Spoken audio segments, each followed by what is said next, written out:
Where are we on the river of time in the Grand Canyon? A commentary on the source of the political divide in the USA. By Alan Lee Whiteman, August 2025. Subtext 1, A house divided against itself cannot stand, Abraham Lincoln. Subtext 2, The Nefelim emotion harvesting machines are still at work. Pardon me, if you will, with my drawing an analogy of the current political polarization within the USA and the Colorado River in the Grand Canyon of Arizona. The path of the Colorado River in the Grand Canyon has always been my favorite metaphor for the state of politics in the USA. Why? Well, because geology of the canyon and traveling the river equates to the path of widening political differences in the country. The canyon rims widen apart with the advancing mile markers of the river.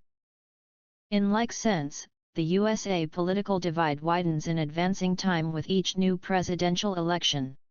The width of the canyon is a relatively narrow 1/10 of a mile, on average, at Lee's Ferry and the road bridge on Highway 89A over the canyon.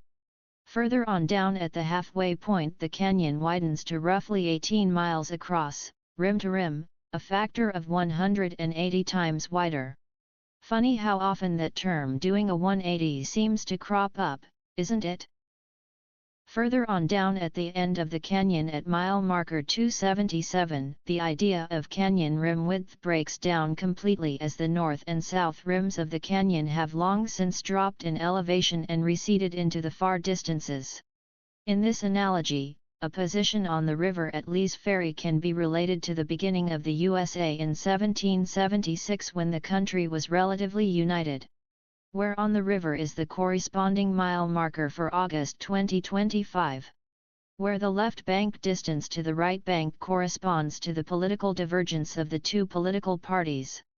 A situation where the left-oriented Democrat Party diverges away from the right-oriented Republican Party, perhaps to be known in the future as the Party of Trump. One can argue that the question is meaningless as the Democrat Party is rapidly becoming a shadow of its former self. Perhaps the target date should be January 2025 when Trump was sworn into office as the President of the United States of America. There is a schism line between the left and the right, one that has been growing for hundreds of years, but one that seems substantially wider now than even in the 1980s when Reagan was president. This growing divide is reminiscent of a schism line in the Atlantis society where half of the population argued for rebellion from the alien Nefelim in the form of cessation for support and maintenance of the emotion harvesting machines.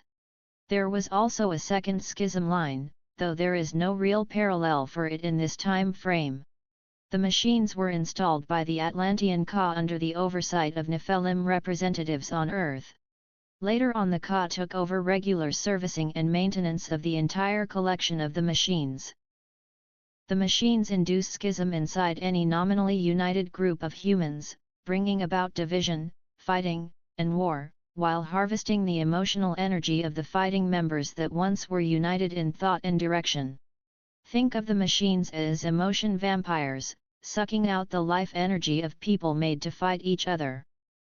The bulk of the machines are still in the Middle East, seemingly with the focus of causing fighting between Israel and surrounding neighbors of Iran and its proxies in Gaza, Lebanon, and Syria. Even Iran and Iraq, two adjacent Islamic countries, fought each other for many years. One can see the entire area, even including Egypt and to a degree Saudi Arabia, as being subject to the machine's programming and design.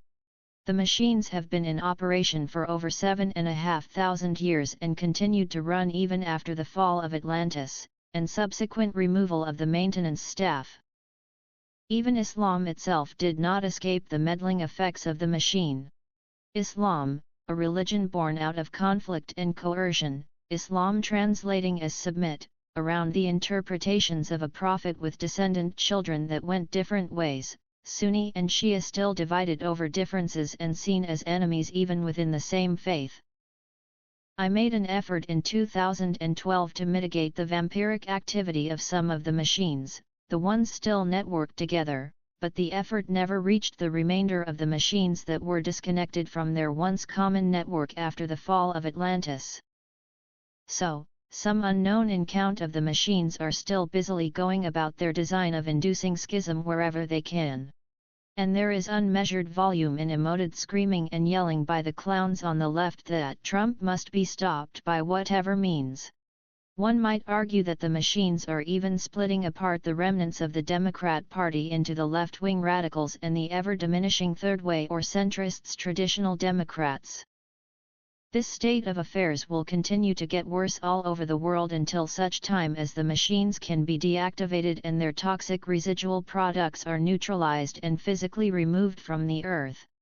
That cleanup effort is predicated on the Nefelim returning to Earth, taking up residency on or off planet, regaining physical access to the underground habitats built thousands of years ago, and, in their copious free time, get around to doing some cleanup work for humans. One can argue that cleaning up the machines is not in their interest, as from their perspective they still have an obligation to the Pleiadians to produce and deliver the harvesting work as it was produced thousands of years ago.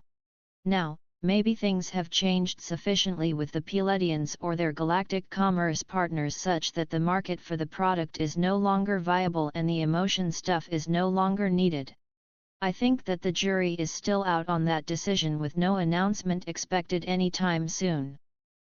So, dear friends, continue to watch the divisive language increase, the remaining political groups grow and physically move further apart, and the invectives get louder and louder. Will we end up having a second hot civil war? Will more central U.S. liberal enclaves find themselves moving to the west and east coasts just to be with others of like mind? Will the central states of the USA hollow out and become solid red in political color while the coasts become darker blue? What will you all tell your children and grandchildren in 25 years when the Nefelim return and retake possession of the Red Sea? Will you welcome their return asking for a favor or condemn them so that they have an excuse to revamp and reboot the full army of the machines? It is a tough question.